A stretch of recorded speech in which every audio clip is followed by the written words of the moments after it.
बोले श्री हरि विष्णु भगवान की जय। योगिनी एकादशी की जय।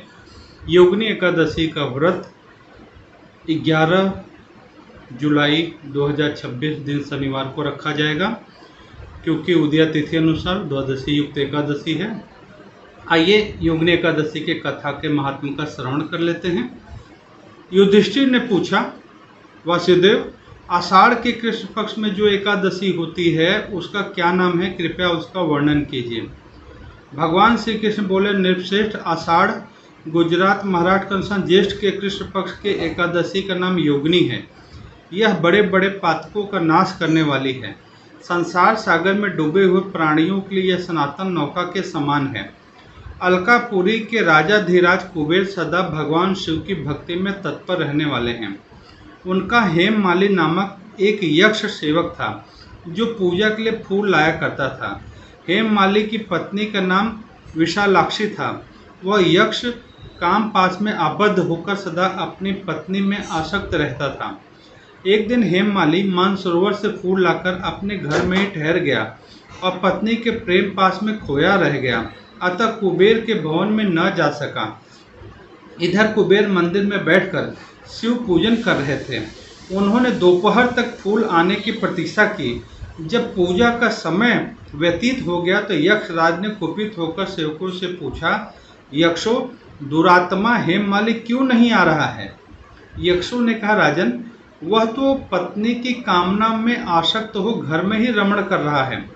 यह सुनकर राजा कुबेर क्रोध से भर गए। तुरंत ही हेममाली को बुलवाया।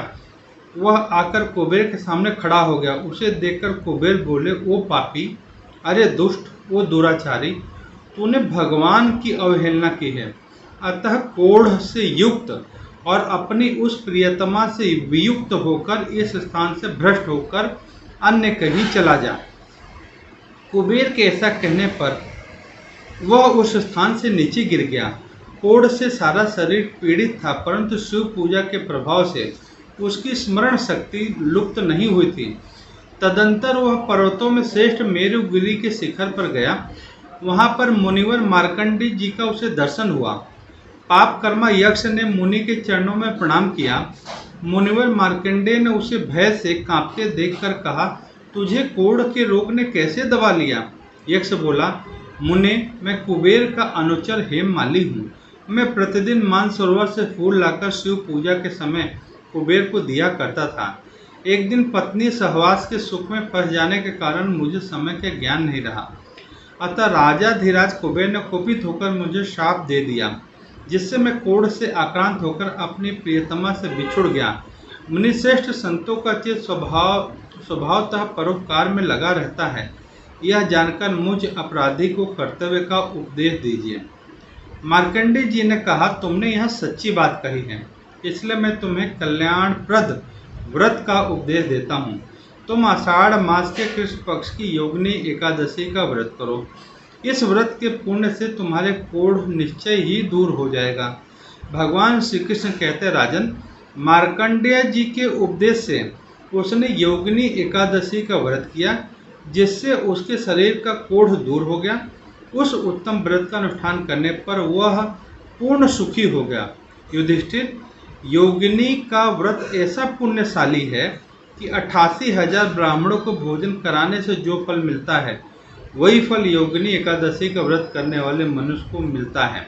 योगिनी महान पापों को शांत करने वाली, महान पुण्य फल देने वाली है।